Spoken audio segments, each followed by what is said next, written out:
Pessoal, boa noite. Hoje nós começamos a estudar e a falar a respeito do pensamento sistêmico.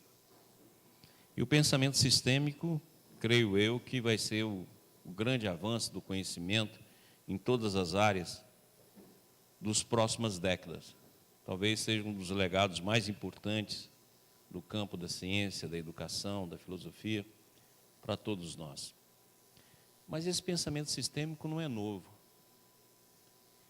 Se nós pegarmos o Evangelho do Cristo, tudo aquilo que se fala hoje no pensamento sistêmico está no Evangelho de Jesus. Todas as visões sistêmicas da vida, o Mestre já tinha trazido para nós. E o importante é que a gente possa olhar para essa visão não apenas para o exercício de uma vida sistêmica, mas, sobretudo, para que a gente possa ter a nossa viagem de volta ao seio do Pai, ao seio do sistema, como diz o Baldi, e como hoje nós discutimos, aquela viagem da corda, onde todos nós somos fibras de uma mesma totalidade e de uma totalidade indivisa, que não tem como separar. Não tem nenhum de nós que está solto dentro do universo. Nós estamos interligados a tudo, e tudo está interligado a nós. Então, consequentemente, quando a gente começa a ver a vida dessa forma, muda a nossa visão ecológica, muda a nossa visão do nosso vizinho, muda a nossa visão da nossa família, muda a visão de tudo. Porque se eu estou interligado, qualquer coisa que eu faça a alguém, eu estou fazendo a mim mesmo. E qualquer coisa que eu prejudique a comunidade, eu estou prejudicando a mim mesmo. E não tem como, porque todos nós estamos interligados. E se o contrário também acontece, no momento que eu beneficio a minha consciência com maior nível de consciência, eu automaticamente estou produzindo consciência na coletividade. E essa consciência, mais cedo ou mais tarde, pelo campo de totalidade, vai chegar em todas as almas. Agora, quando nós estudamos o Evangelho do Cristo, a primeira coisa que ele fala é que o reino de Deus está dentro de nós. E a gente não presta atenção nessa palavra. O que é dentro de nós? Quando a gente fala dentro de nós, a gente pensa dentro do corpo. O corpo não é nós. Se fala que o reino de Deus está dentro, significa que ele está incluso. Incluso onde? E se o reino de Deus está dentro de nós, significa que nós temos dentro de nós o infinito. Porque Deus só pode ser infinito em todas as direções. É como eu costumo dizer, Deus é o infinito absoluto. E se Deus é infinito absoluto, nós temos de começar a entender que cada toque dentro da verdade divina é uma verdade infinita.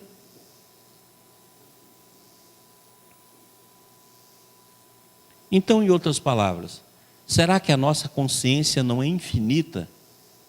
Vivendo infinitos em cada agora? Porque para poder viver o infinito que representa Deus, a consciência tem de ser infinita. E cada infinito em cada agora. Como se fossem atratores que hoje começam a ser estudados na teoria do caos. Ou seja, infinitos dentro de infinitos, dentro de infinitos, de uma mente infinita em cada agora. Então, se é assim, nós temos um universo imenso dentro de nós, muito maior do que o universo que está externo. Hoje calcula-se que o nosso universo tem em torno de 93 bilhões de anos-luz de diâmetro. Ora, calcula-se hoje que nós temos em torno de 100 a 300 bilhões de galáxias.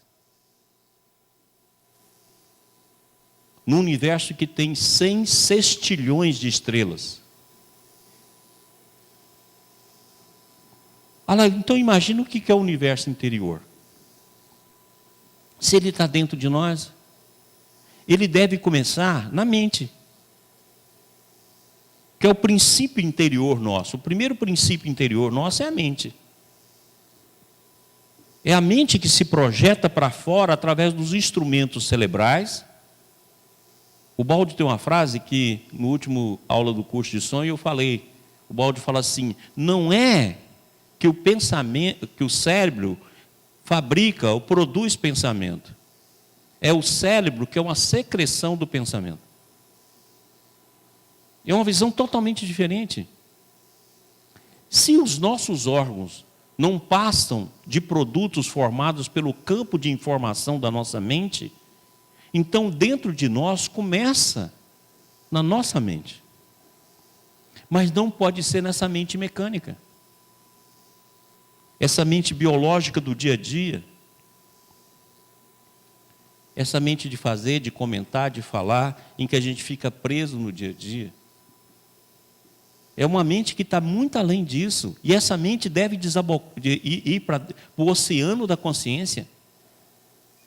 E o oceano da consciência deve ir para um mar infinito do Espírito.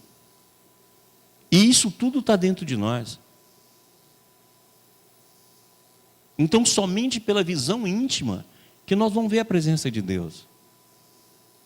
E como é que esse fenômeno ocorre? Nós fizemos aqui um resumo que a gente tem apresentado nas nossas aulas, para que a gente entenda. Então, vamos lá. Estou esperando passar. Então, aqui, está aquilo que nós sempre apresentamos. O Espírito é um só. Então, o Espírito é unidade, Deus, totalidade e individualidade. Aquilo que Jesus fala tão bem, né? Que eles sejam um, Pai, assim como nós somos um. E aquilo que Paulo fala, o Espírito é um. Ou seja, o Espírito é um porque ele é Deus, unidade, totalidade e individualidade. E o que poderia ser chamado de Deus? Então nós colocamos aqui, né?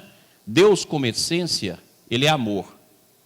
Deus como princípio é lei. Deus como substância é a vida. E Deus como ser é a verdade. Por isso Jesus foi tão claro: conhecereis a verdade vos libertará. E é por isso que ele disse: as palavras que eu falo, não falo de mim, mas o Pai que fala em mim. Ou seja, não vem de mim, vem da presença do Pai em mim. Por quê? Porque o Espírito já traz em termos intrínsecos a individualidade e a totalidade. Então houve uma queda da individualidade, tornou-se individualismo. Da totalidade, tornou-se coletividade. E tudo que vem do Espírito é amor. Tudo que vem do Espírito é amor. O Espírito gera amor. E olha aqui que Jesus fala: Deus é Espírito. Se Deus é Espírito, ele é o infinito de totalidade, unidade e individualidade. E, consequentemente, do Espírito vem o amor. Então, o amor é a manifestação do Espírito em nós. E a primeira manifestação de Deus em nós é a vida. Por isso que nós não conseguimos defini-la. A vida é a primeira manifestação. E o amor é a maior manifestação de Deus em nós. Quando a gente começa a amar, e olha que a gente não ama, a gente tem afetos, como eu sempre falo, nós estamos no princípio do afeto, nós estamos no sentimento. Porque o amor leveda a massa toda. Então, quando a gente conseguir amar, leveda a massa toda. Tudo se modifica. Então, Deus aproxima de nós através da vida. E se manifesta em nós através do amor. Essa é a maior manifestação divina na nossa alma. E o amor, então, produz dois tipos de movimento. O movimento que nós chamamos intrínseco, que é o movimento interior, esse que Deus está dentro de nós. E o movimento do antissistema, que é o movimento vibracional. São os dois movimentos do Espírito, o intrínseco e o vibracional. Então, consequentemente, a presença divina em nós vai se dar de maneira intrínseca, emaranhado quântico, quer dizer, já dentro de nós, e vai se dar também de uma maneira vibracional, através das escalas vibracionais que hoje a gente viu na nossa escada. Então a mensagem divina chega para nós por dois meios. Pelo meio intrínseco, daquilo que já está em nós, e o meio vibracional daquilo que chega em nós. Desse amor, então, a consciência sofreu, o ser, a individualidade sofre uma contração e surge a consciência. E essa consciência vai desde a consciência cósmica até a consciência espaço-temporal. E aí, dessa consciência, geram-se dois campos, a força e geram os arquétipos. O Baldi gosta de chamar os arquétipos de Jung de princípios da lei. Então, os arquétipos que Jung tão bem estudou, para o Baldi nada mais é do que princípios da lei, ou seja, a contração da lei que foi se fazendo dentro da nossa alma. E gera força, que é que vai gerar tudo, que vai fazer a manifestação, isso que eu perguntei hoje aqui, que era fluido. Aí alguns falaram, manifestação de Deus. Mas essa primeira manifestação é uma força. Por isso que daqui a pouco nós vamos ver, amarás a Deus com toda a tua força. Ou seja, com todo o princípio da tua consciência. Essa é a força que vai fazer todo o movimento de atração e todo o movimento de expansão da consciência. Essa força no nosso meio é magnetismo. E no meio divino é amor. Então é uma força intrínseca, não é uma força vibracional. É uma força do próprio movimento do ser que está integrado. Consequentemente, desse campo de força, vai surgir os arquétipos e o campo de informação. Hoje o estudo sobre o campo da informação é enorme. A ciência hoje começa a achar, e começou esse estudo com buraco negro. Mas hoje acha, pensa num universo como se fosse uma bola. Todo mundo está pensando? Quem não tiver, por favor, acorda. Pensa numa bola. A ciência diz hoje que o nosso universo seria como uma bola. E a superfície dessa bola contém toda a informação que está dentro da bola. Então a informação está na superfície, que eles chamam de superfície de contorno. Então, o seguinte, tudo que acontece no universo está contido num campo de informação. Esse campo de informação, o Baldi chamou de lei, a mesma expressão que Jesus usou. Nenhum só J, nenhum só tio se omitirá da lei, até que tudo esteja cumprido. É isso. Que é o campo da informação que hoje a ciência estuda. Ou seja, todos os fenômenos que ocorrem estão pré-informados.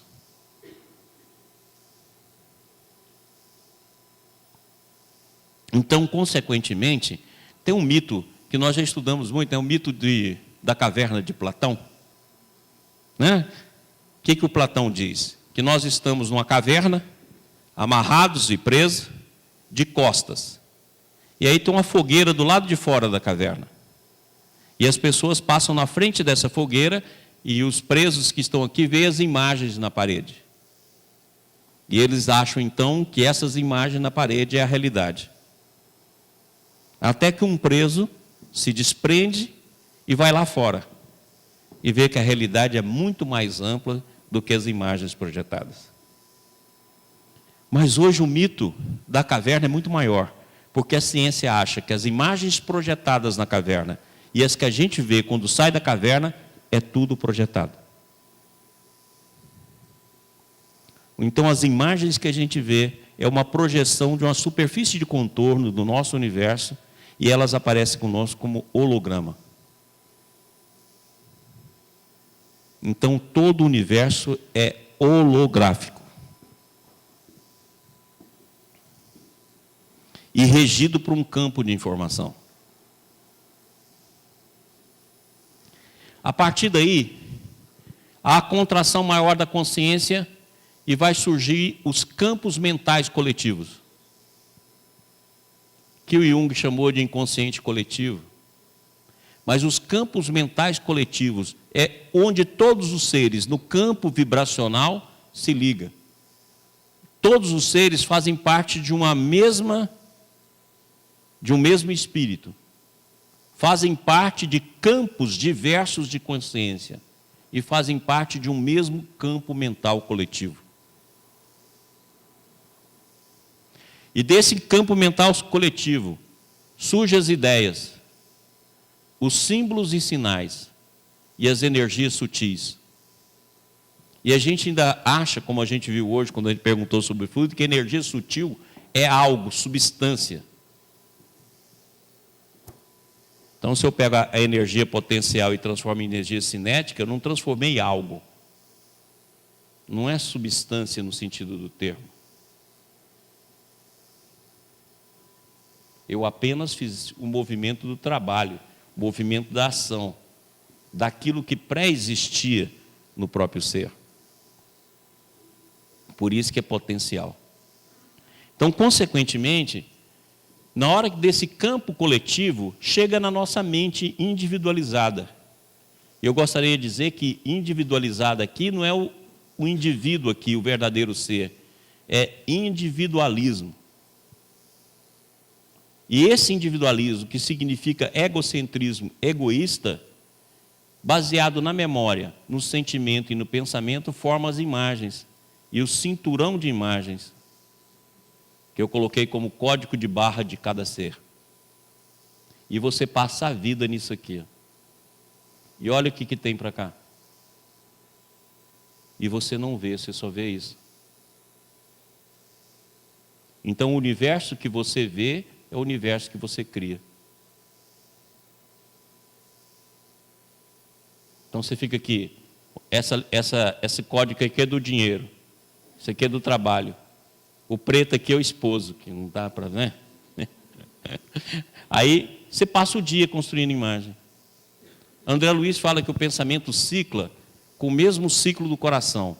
Então isso significa que nós produzimos em torno, sabendo que quando estamos dormindo, estamos pensando, em torno de 105 a 115 mil pensamentos dia. Em 10 dias você produz em torno de 1 milhão de pensamentos. Entendeu o que é esse código de barra?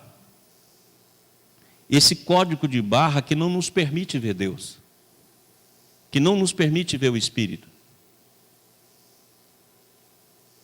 E que a nossa vivência fica preso nas imagens que nós criamos. E nós não conseguimos ver o infinito que está dentro da nossa alma. E vivemos e morremos apenas presos aqui, ó. Por isso que Jesus disse, se você quer ganhar a tua vida, perdê-la-á. Porque se você não negar isso aqui, para descobrir isso aqui, para descobrir isso aqui, para vir para cá, você não percebe a vida.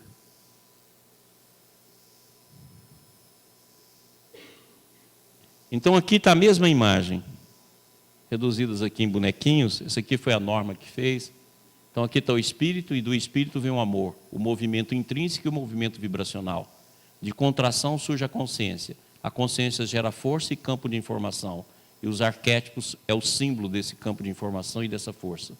Aí surgem os campos mentais coletivos, que vai gerar energias sutis e ideias, e símbolos e sinais. Daí por que a gente adora tanto os símbolos e sinais? Porque por trás dele tem os arquétipos.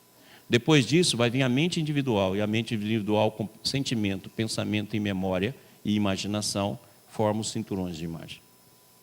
E a gente vive aqui e esquece de tudo isso aqui.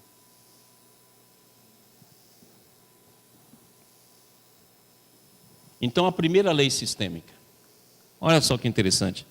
Quando a gente pega as leis sistêmicas que o Bert Helling discute, ele fala assim, as leis na família, a primeira é a ordem, ou seja, a família tem uma hierarquia e que ela deve ser respeitada dos mais velhos para os mais novos, dos avós para os pais, dos pais para os filhos. Depois ele fala que existe a lei do pertencimento. Todo mundo que pertence à família, não pode ser excluído. Depois ele diz que existe a lei fundamental, que é honrar pai e mãe. Olha só que interessante. E ele descobriu isso na experiência. Ele descobriu na vivência do fenômeno. Então, consequentemente, Ele foi vivenciando isso. E chegou que a família, para poder... As leis gerais que regem a família é ordem, pertencimento e honra. E olha só o que Jesus fala. Dentro daquilo que já tinha sido ensinado no Velho Testamento. Mestre, qual é o grande mandamento da lei? E Jesus disse-lhe: amarás o Senhor teu Deus de todo o teu coração, de toda a tua alma, de todo o teu pensamento. Esse é o primeiro e grande mandamento. E o segundo, semelhante a este, é: amarás o teu próximo como a ti mesmo. Desses dois mandamentos depende toda a lei e os profetas. Olha, presta atenção no que Jesus disse. Você vai amar de todo o teu coração. O coração é o centro básico do sentimento. Então é aí que a gente tem que começar. Como é que nós vamos amar a Deus se nós não o conhecemos? Quem vai amar quem não se conhece, quem não se vê e quem não se percebe? É aqui que começa. Emmanuel diz que o principal centro da vida é o centro cardíaco. Não no sentido do coração, mas no sentido que aí reside o sentimento. Então, se nós não penetrarmos no sentimento, nós não vamos descobrir esse amor de Deus que está em nós. Com toda a tua força, a força que parte da consciência. Com toda a tua alma, que é o conjunto de todas as personalidades que nós já vivemos. E olha só, com toda a tua mente. Então, aqui que começa o reino divino. Agora, como é que eu vou amar a Deus se a minha mente está presa nos acontecimentos do dia a dia? Não tem como. Se eu não descobrir a presença de Deus na minha mente, não tem como. E olha que o Cristo fala, de toda a tua alma, de todo o teu pensamento. Então, essa primeira lei sistêmica modifica muito toda a nossa forma de pensar, a nossa forma de encarar o processo evolutivo. Ele começa em Deus. E a figura mais negada no mundo é Deus depois do Cristo. É incrível.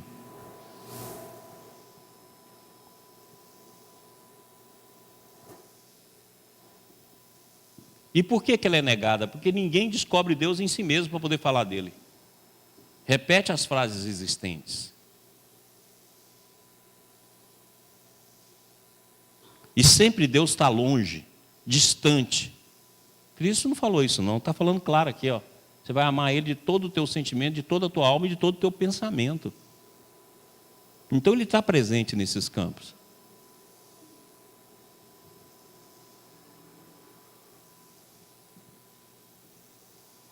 A segunda lei sistêmica. Um novo mandamento vos dou, que vos ameis uns aos outros como eu vos amei a vós. Olha só que diferença. Aqui fala, amar o próximo como a ti mesmo. Porque a única noção que a gente tem do próximo e de nós mesmos é o orgulho. Agora aqui Jesus já muda. Ele mostra que a segunda lei sistêmica. Um novo mandamento vos dou, que vos ameis uns aos outros como eu vos amei a vós. Que também vós uns aos outros vos ameis. Nisto todos conhecerão que são os meus discípulos, se vos amardes uns aos outros. E dizia a todos, se alguém quer vir após mim, negue a si mesmo e tome cada dia a sua cruz e siga-me. E eu acho interessante isso, ó, a cada dia a sua cruz. É dia a dia. É aquilo que nós estávamos falando hoje aqui. Não durma sem que o novo te visite. Não durma sobre um novo pensamento sobre Deus esteja na tua alma. Não durma sobre um novo entendimento, porque é a cada dia.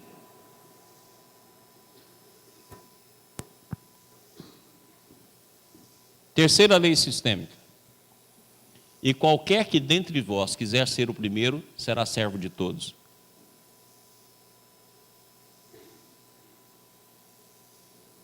Ele inverte a hierarquia. Quem quer ser primeiro, tem de ser servo de todos. E é assim que se ama o próximo, né? Vós, porém, não querais ser chamados rabi, porque só um é o vosso mestre, a saber, o Cristo. e todos vós sois irmãos. E ninguém na terra chameis vosso Pai, porque um só é o vosso Pai, o qual está nos céus.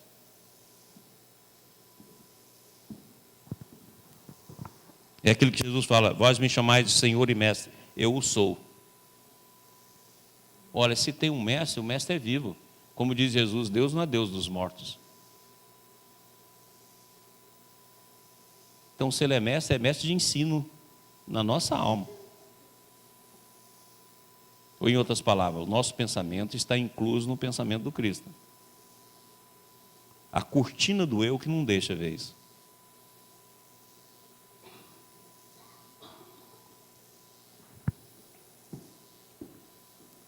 Quarta lei sistêmica.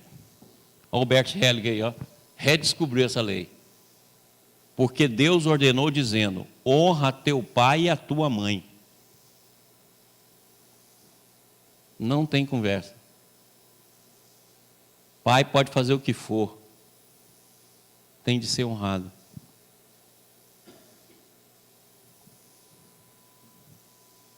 Mas se alguém não tem cuidado dos seus, e principalmente da sua família, negou a fé e é pior do que o infiel. Porque qualquer que fizer a vontade de meu Pai que está no céu, este é meu irmão, irmã e mãe.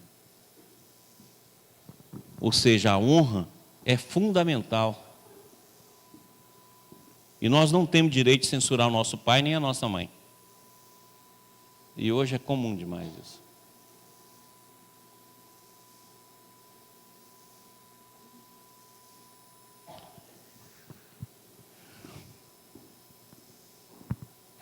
E olha só que interessante. Aqui está o sistema onde nós estamos colocados. O campo de informação que eu mostrei, que é entendido como lei. Os vários campos, os vários universos, tudo aquilo que acontece. E a primeira representação de Deus na terra é o pai e a mãe. Quando você nega o pai, você perde a força. E quando você nega a mãe, você perde o amor. Quem nega o pai é irresoluto, não consegue decidir, não consegue fazer, porque do pai vem a força. É a primeira imagem de Deus.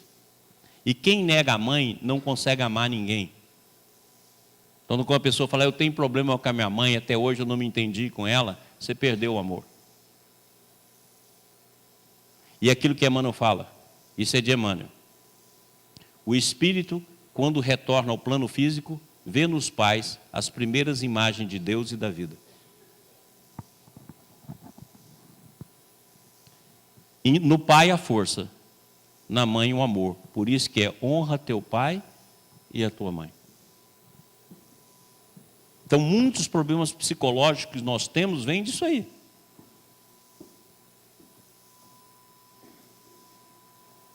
Porque você perde o contato com aquilo que manifesta essa força.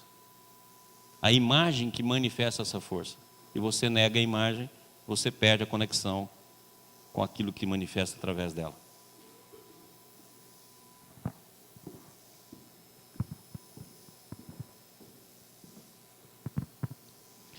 E para que a gente não tenha dúvida, olha o que o Evangelho nos fala. Porque Deus ordenou dizendo: honra teu pai e a tua mãe. E quem maldizer ao pai ou à mãe, certamente morrerá. Olha só que interessante. E olha que é sempre a palavra ordenou. Mas vós dizeis: qualquer que dizer ao pai ou à mãe, é oferta ao Senhor o que poderias aproveitar de mim, esse não precisa honrar nem ao pai nem à sua mãe. E assim invalidaste pela vossa tradição o mandamento de Deus. Hipócritas, bem profetizou Isaías a vosso respeito, dizendo: esse povo se aproxima de mim com a sua boca e me honra com seus lábios, mas o seu coração está longe de mim. Mas em vão me adoram, ensinando doutrinas que são preceito dos homens. É o que a gente faz. E para que a gente não tenha dúvida, a pessoa fala assim: não, Maurício, você não está sendo muito severo.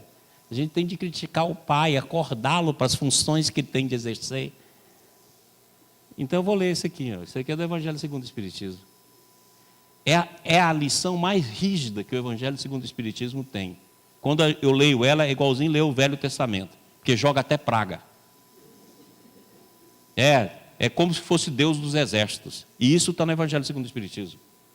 E vou ler para vocês, a gente lê isso no culto lar e não nota. Como ela é forte, como ela é rígida, como é dura.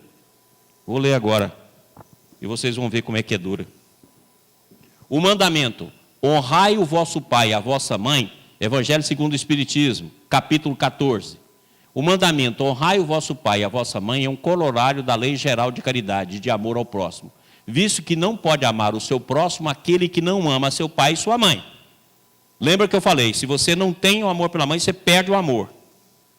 E ele está aqui falando, ó, não pode amar o seu próximo aquele que não ama seu pai e sua mãe. Mas o termo honrar encerra um dever a mais para com eles, o da piedade filial. Quis Deus mostrar, por essa forma, que ao amor se deve juntar o respeito, as atenções, a submissão e a condescendência, o que envolve a obrigação de cumprir-se para com eles de modo ainda mais rigoroso tudo que a caridade ordena relativamente ao próximo em geral. Esse dever se estende naturalmente às pessoas que fazem as vezes de pai e de mãe, pai e mãe adotivos, os quais tanto maior mérito têm, quanto menos obrigatório é para ele o devotamento. Deus pune sempre com rigor toda violação desse mandamento. Olha se não é Velho Testamento. Deus pune sempre com rigor toda violação desse mandamento. Olha a expressão que ele usou, Deus pune.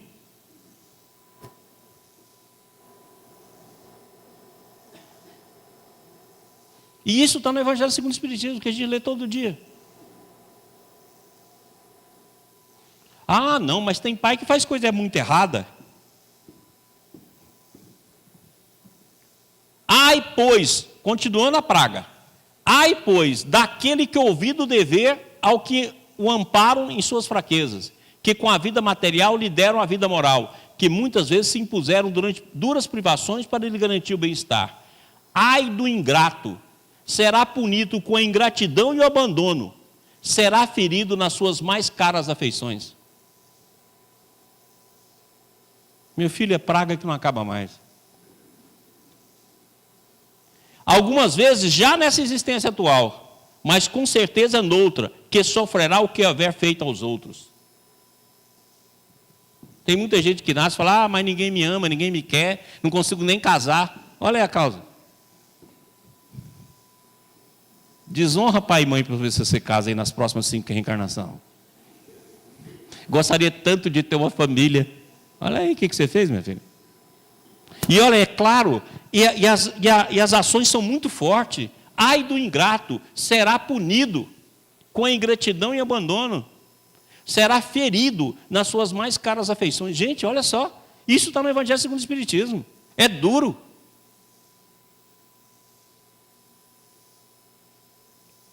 Deus pune. E olha o que ele fala aqui, sofrerá o que houver feito aos outros. Não tem, é pecado contra o Espírito Santo.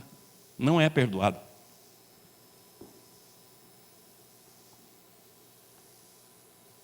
Aí, olha bem o que ele fala. Alguns pais, é certo, decuram de seus deveres e não são para os filhos que deveriam ser. Mas a Deus é que compete puni-los e não seus filhos. Não compete a estes censurá-los.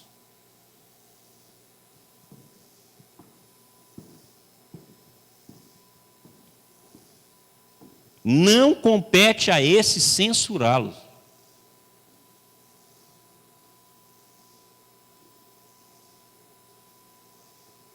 É igual meus filhos falam quando eu faço coisa errada, e falam assim, ai meu Deus, se eu não tivesse de honrar pai e mãe.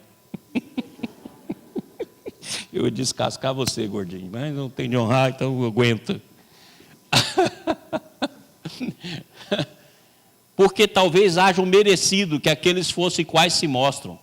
Se a lei de caridade manda se pague o mal com o bem, se seja indulgente para as imperfeições de outrem, e não diga mal do próximo, se lhe esquece e perdoa os agravos, se ame até os inimigos, quão maiores não hão de ser essas obrigações, tratando-se de filho para com os pais. Deve-lhe, pois, os filhos tomar como regra de conduta para com seus pais todos os preceitos de Jesus concernente ao próximo, e ter presente que todo procedimento censurável com relação aos estranhos, ainda mais censurável, se torna relativamente ao pai. E os que talvez honrai o vosso pai e a vossa mãe, não passasse de simples falta no primeiro caso, pode ser considerado um crime no segundo, porque aqui a falta de caridade se junta de ingratidão. Pode ser considerado um crime.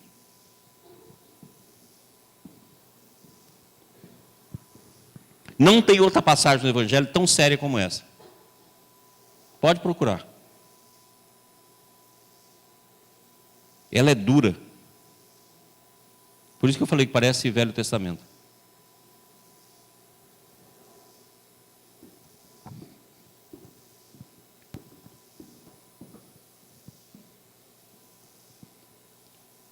Eu trouxe isso aqui do Papa Francisco. O dia que eu estava fazendo essa lição, que eu estava preparando essa aula, uma amiga minha me mandou isso, as coincidências. Eu achei tão legal e eu coloquei aqui. Família é lugar de perdão. Não existe família perfeita. Não temos pais perfeitos, não somos perfeitos. Não nos casamos com a pessoa perfeita e nem temos filhos perfeitos. Temos queixas uns dos outros, decepcionamos uns aos outros. Por isso, não há casamento saudável nem família saudável sem o exercício do perdão. O perdão é vital para a nossa saúde emocional e sobrevivência espiritual. Sem perdão, a família se torna uma arena de conflitos e um reduto de mágoas. Sem perdão, a família adoece. O perdão é a asepsia da alma, a faxina da mente e a alforria do coração. Quem não perdoa não tem paz na alma nem comunhão com Deus. A mágoa é um veneno que intoxica e mata. Guardar mágoa no coração é um gesto autodestrutivo, é autofagia. Quem não perdoa adoece física, emocional e espiritualmente. É por isso que a família precisa ser lugar de vida e não de morte. Território de cura e não de adoecimento. Palco de perdão e não de culpa. O perdão traz alegria, onde a mágoa produz tristeza. Cura, onde a mágoa causou doença.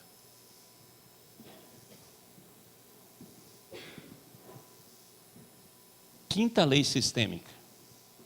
Venha calhar, porque acabamos de ler sobre isso.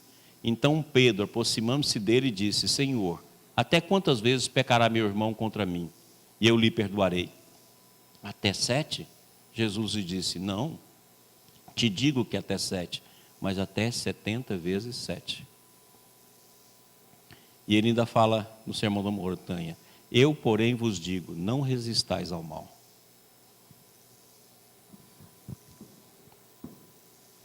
Então, a visão que o perdão é essencial e que ninguém pode ser excluído, está dentro dessa teoria aqui, dentro dessa visão que o Cristo nos dá. O perdão é 70 vezes 7. Continuando.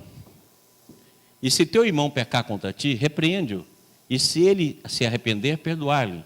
E se pecar contra ti 7 vezes no dia, e 7 vezes no dia vier ter contigo, dizendo, arrependo-me, perdoai-lhe. Eu não aguento a segunda. 7 vezes no dia. Eu vou falar assim, vai para o inferno, você não muda nunca. Essa é a frase que eu vou usar. Mas olha o que Jesus fala. 7 vezes no dia vier ter contigo.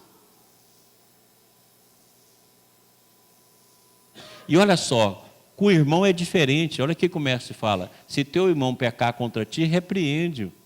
Você pode falar com o irmão, mas com o pai não. Não é interessante? Pai é honra teu pai e tua mãe. Irmão, pecou, vem cá, ô cara, qual é? Filipão, qual é? Que papo é esse? Então pode chegar e repreender, pode falar e discutir, pode chegar e dizer. Mas no final vai perdoar. Mas com pai e mãe não.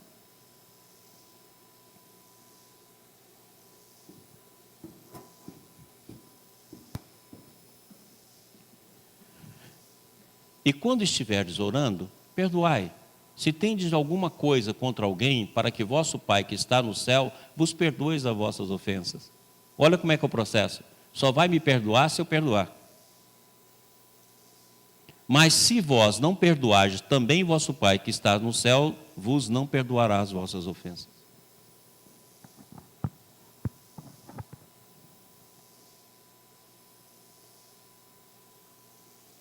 Olha como é que é simples. Tem de perdoar, porque senão não somos perdoados.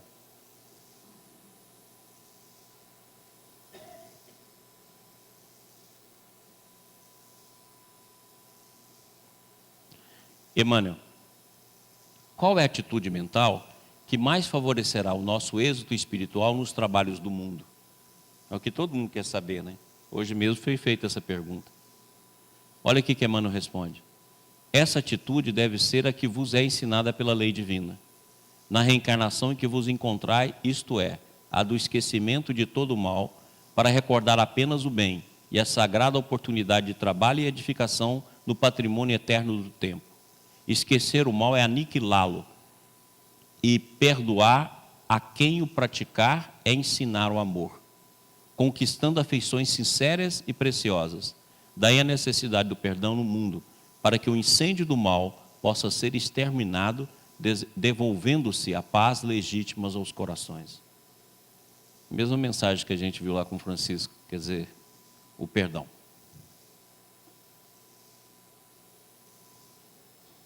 Amanhã eu vou falar sobre isso aqui, tá bom? Então isso aqui é só para vocês guardar, que amanhã eu falo. Sexta lei sistêmica. E disse, em verdade vos digo que, se não vos converteste e vos fizerte como meninos, de modo algum entrareis no reino dos céus. Portanto, aquele que se tornar humilde como este menino, esse é o maior no reino dos céus. E qualquer que receber em meu nome um menino, tal como este a mim me recebe. Buscai ante o reino de Deus e todas as suas coisas, e o resto vos serão acrescentados. Então isso aqui eu vou falar, porque é a pergunta que todo mundo fala, né? Como é que eu vou fazer um novo agir para sair do cinturão de pensamentos? Então isso aqui é o primeiro, e amanhã eu vou falar sobre isso aqui. Qual é a maior lição que a humanidade recebeu do Mestre ao lavar ele os pés dos seus discípulos? Também Emmanuel. Entregando-se a esse ato, queria o Divino Mestre testemunhar às criaturas humanas a suprema lição da humildade, demonstrando uma vez que, na coletividade cristã, o maior para Deus seria sempre aquele que se fizesse o menor de todos. É o contrário, hierarquia invertida. Sétima lei sistêmica. Ele, porém, respondendo, disse, toda planta que meu Pai Celestial não plantou será arrancada. Então nós podemos criar qualquer coisa na doutrina, no movimento espírita. Qualquer coisa. Se não vier de Deus, se não for uma manifestação divina através de nós, vai ser arrancado.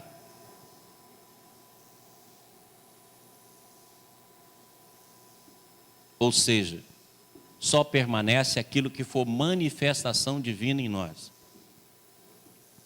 Podemos falar para a multidão, agraciar multidões, ter inúmeros seguidores, se não for a manifestação divina, será arrancada.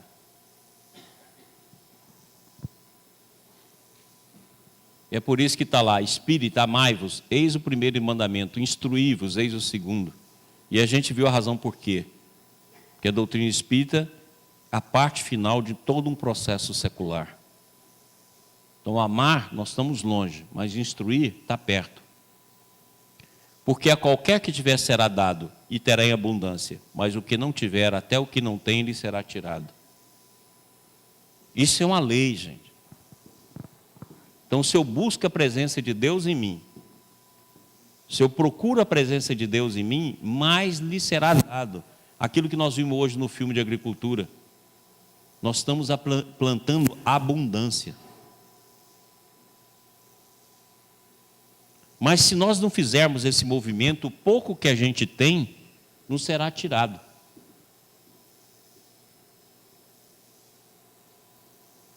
Isso é uma lei divina. E é uma lei sistêmica.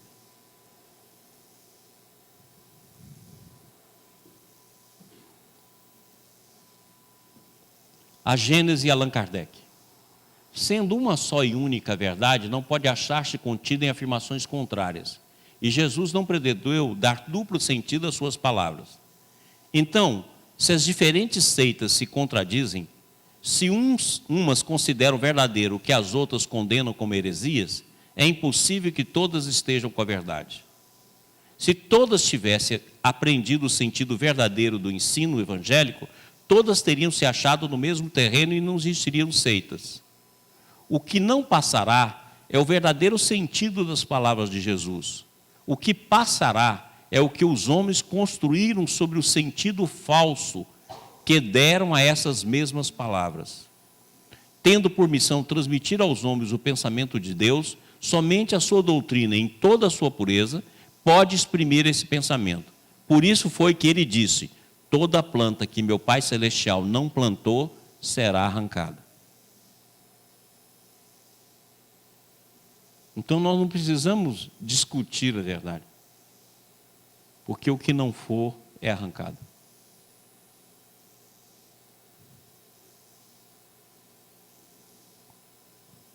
Aludia ainda Jesus à doutrina e mandamentos humanos que viriam alterar, desnaturar, falsear o culto todo espiritual que ele viera instituir na terra. Culto interior da alma. Isso é Kardec e Rustem falando. Olha, o culto todo espiritual que ele vier instituir na terra. Culto interior da alma. Esse é o verdadeiro cristianismo. E esse interior que a gente tem que descobrir, gente. Que interior é esse? Constituído na pureza do coração, na retidão da consciência e na prática das boas obras, tendo por símbolo divino e única a justiça, o amor, a fraternidade, a liberdade e a igualdade perante Deus e perante os homens, a unidade e a solidariedade humana entre todos. Jesus, judeus e gentios, aludia também às doutrinas e mandamentos que os homens estabeleceram como fruto de suas interpretações, e que alterariam, deturpariam, falseariam o sentido da revelação que, sob o véu da letra, fora dada de sua origem, e o sentido igualmente velado pela letra das palavras que eles pronunciavam. Originando-se tais interpretações os preceitos materiais, disciplinares que ainda hoje se observam, e os dogmas, outros tantos mandamentos de instituição humana, os quais, como aqueles preceitos, serão arrancados, pois são plantas que o Pai Celestial não plantou.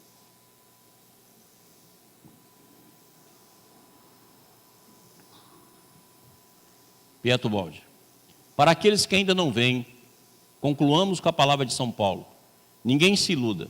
Se algum dentre vós imaginar possuir a sabedoria deste mundo, torne-se louco para se tornar sábio, porque a sabedoria desse mundo é loucura diante de Deus. Certamente muitos não entendem, mas antes de sorrir como céticos, é bom refletir que os fundamentos da sociedade geralmente foram estabelecidos por homens de fé, e não por homens apenas de ação. Estes vivem da vida alheia, fecundam, mas não criam, ajudam, mas não despertam a vida. Aqueles, pelo contrário, parecem utopistas e loucos, mas a fazem surgir, espalhando centelhas de luz. São sábios sonhadores, que dão os maiores impulsos à humanidade, e não os práticos. É bom lembrar que o homem mais dinâmico e revolucionário não é o que grita e assalta, mas o que pensa e penetra a verdade e o anuncia sem agredir. Oitava lei sistêmica. Olha que bacana, a gente fala assim, como é que é a vida no sistema? Jesus responde, a vida eterna é esta, que te conheçam, a ti só, por único Deus verdadeiro, e a Jesus Cristo a quem enviaste. Essa é a vida eterna. Gente. Muitas vezes você fala assim, o que a gente faz na eternidade? Olha o que Jesus fala, que te conheçam. Uai, se eu não começar esse processo de conhecimento de Deus dentro de mim, através da mente e do sentimento, eu não vou descobri-lo nunca. E olha o que Jesus fala. A vida eterna é esta, que te conheço a ti só como o único Deus verdadeiro, e a Jesus Cristo a quem enviaste. E olha o que ele diz aqui. Santifica-os na tua verdade, a tua palavra é a verdade. Pai Santo, guarda em teu nome aqueles que me deste, para que sejam um, assim como nós. Por isso que o Espírito é um. A tua palavra é a verdade. Por isso que nós colocamos Deus como ser a verdade. Então aqui, ó, eu quero descobrir a vida eterna, eu quero descobrir a vida no sistema. Eu quero descobrir como é que é a vida além da vida transitória. Está aqui, ó. A vida eterna é esta. Que te conheçam. É todo um trabalho interior, é toda uma revolução interior. E começa na mente, da mente para a alma. Alma, sentimento, sentimento, força.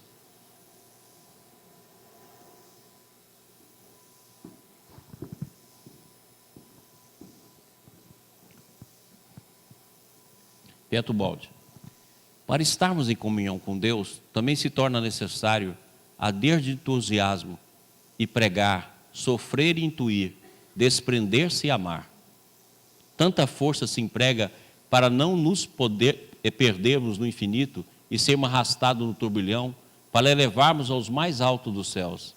Essa contemplação suprema, repouso para as dores dessa vida, tira-nos do campo fechado do nosso eu e sintoniza-nos com as harmonias do universo, faz que elas nos absorvem, neutralizando-nos o separatismo. Que dilatação imensa, que suprema expansão, esse dissolver-se no infinito hino da criação.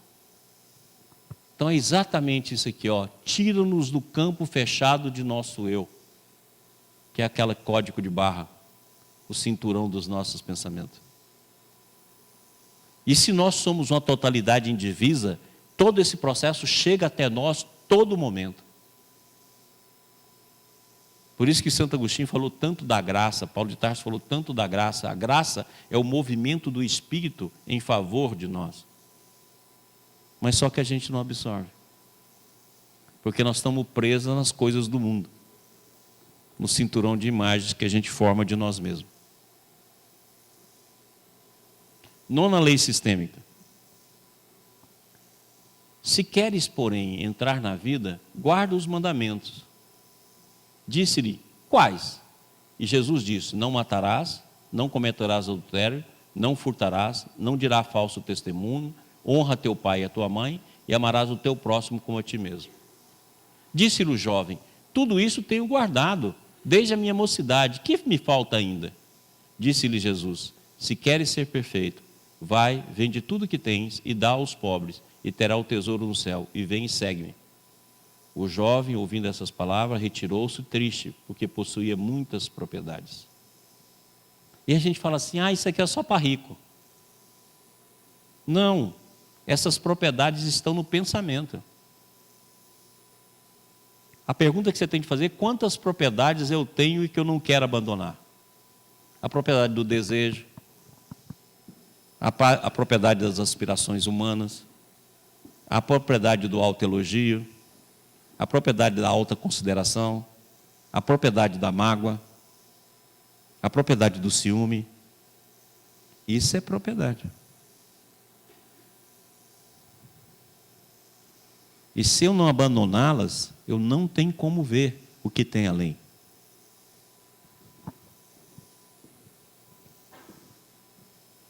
Mas como é que eu vou abandonar? Jesus também dá a solução. Porque em verdade vos digo, se tiverdes fé com um grão de mostarda, direis a esse monte, passa daqui para acolá, e há de passar, e nada vos será impossível. Esse monte aqui, ó, é o cinturão de imagens que a gente forma.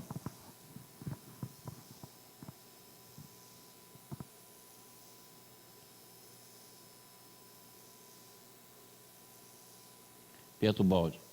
Não é a riqueza em si que merece condenação, pois ela é força, que pode, quando bem empregada, ser um meio poderoso de realizar o melhor. Merece condenação a psicologia de avidez, que é a sua auréola natural, a atmosfera sufocante que dele constantemente emana o mal que, para conquistá-lo, não se tem receio, de praticar as aberrações que provoca, a horrível espécie de almas que atrai e que se circunda à escravidão, à asfixia, à abjeção espiritual, que frequentemente são os seus preços. Para libertar-se de tão triste companhia, era preciso livrar-se de sua causa. Então, como diz o Baldi, né? Onde há fortuna e se acumula fortuna, junta-se as aves de rapina. Continuando com o Baldi. Ele sentia bastante o evangelho no coração para não tomar a sério essas palavras. E o aborrecia bastante a elasticidade de consciência e as acomodações para não sentir o dever de tomar uma posição bem definida entre o Cristo e o mundo. Preferiu Cristo, mas o mundo o condenou e começou a luta. Não pretendia, de fato, no seu coração, aplicar aos outros a sua lei. Não condenava, não julgava, perdoava, pensando que assim como medirmos, seremos medidos. Não podia deixar de sentir a injustiça originária que está na base de toda acumulação de riqueza, que muito raramente se pode formar apenas com o trabalho, sem ao menos um início de fortuna. Essa injustiça originária se agrava com a gradativa transmissão hereditária. Ele fala da riqueza. O Baldi está contando um caso pessoal, que o Baldi renunciou a 70 milhões de dólares para iniciar a tarefa dele no Evangelho. 10ª lei sistêmica. Eu neles e tu em mim, para que eles sejam perfeitos em unidade. Olha como é que eles podem estar conosco. Ó. Eu neles e tu em mim, para que sejam perfeitos em unidade. E para que o mundo conheça que tu me enviaste a mim, e que os tens amado, e eles como me tens amado a mim. Pai, aqueles que me deste, quero que onde eu estiver também eles estejam comigo. Olha a totalidade indivisa que nós mostramos hoje com a corda. Para que vejam a minha glória que me deste, porque tu me amaste antes da fundação do mundo. Coloca a palavra mundo como sistema, antissistema. Antes que o antissistema existisse.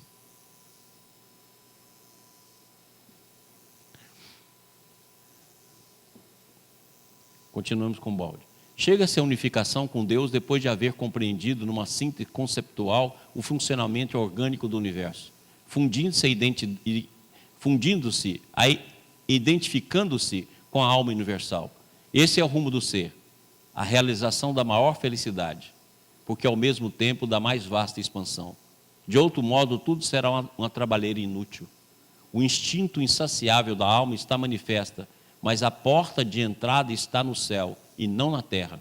Aqui embaixo, no ambiente fechado, a expansão se reduz à violência recíproca pela angústia do espaço. Aqui embaixo, isso não se obtém, senão roubando ao semelhante, senão oprimindo e esmagando, mas não é assim no céu. Aqui, extremos opostos estamos sobre a terra, onde a afirmação do eu é a luta de todos contra todos, é a imposição e a extorsão e a coerção do mais forte para o mais fraco. Ou seja, nós temos uma porta que nos leva para o céu, e essa porta começa na mente. No entanto, o universo é ordem, é música, é amor, e tal aparecerá como esmagadora evidência, assim que a alma se curva às realidades mais profundas. Vou ler de novo. No entanto, o universo é ordem, é música, é amor, e tal aparecerá com esmagadora evidência, assim que a alma se curva às realidades mais profundas. Esta é maravilha que nos espera, transposto o limiar. A verdadeira expansão está nas dimensões superiores do espírito. Só assim, ele, o insaciável, poderá ficar saciado. Então você vê que está dentro de nós. Mas a gente vai precisar se curvar às realidades mais profundas. Se eu não procurar ela, eu não vou achar.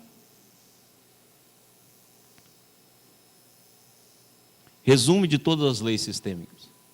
Então nós resumimos aqui nas bem-aventuranças, mas nós pegamos todas as bem-aventuranças do Evangelho. Bem-aventurados os pobres de espírito, porque deles é o reino dos céus. Bem-aventurados os que choram, porque eles serão consolados. Bem-aventurados os mansos, porque eles herdarão a terra. Bem-aventurados os que têm fome e sede de justiça, porque eles serão fartos. Bem-aventurados os misericordiosos, porque eles alcançarão misericórdia. Bem-aventurados os limpos de coração, porque eles verão a Deus. Bem-aventurados os pacificadores, porque eles serão chamados filhos de Deus.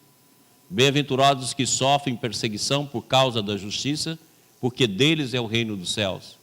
Bem-aventurados sois vós, quando vos injuriarem e perseguirem, e mentindo disserem todo mal contra vós por minha causa. Exultai e alegrai-vos, porque é grande o vosso galardão nos céus, porque assim perseguiram os profetas que foram antes de vós. Nas outras partes do Evangelho, Jesus fala: bem-aventurado é aquele que não se escandalizar em mim. Bem-aventurados os vossos olhos, porque veem, e os vossos ouvidos, porque ouvem. Porque em verdade vos digo que muitos profetas e justos desejariam ver o que vós verdes e não ouviram, e ouviram o que vós ouvis e não ouviram. Bem-aventurado aquele servo que o seu senhor, quando vier, achar servindo assim. Mas ele disse: antes, bem-aventurados os que ouvem a palavra de Deus e aguardam. Bem-aventurados os que não viram e creram. Se assim se sabeis estas coisas, bem-aventurados sois se a fizerdes. Muito obrigado. Boa noite.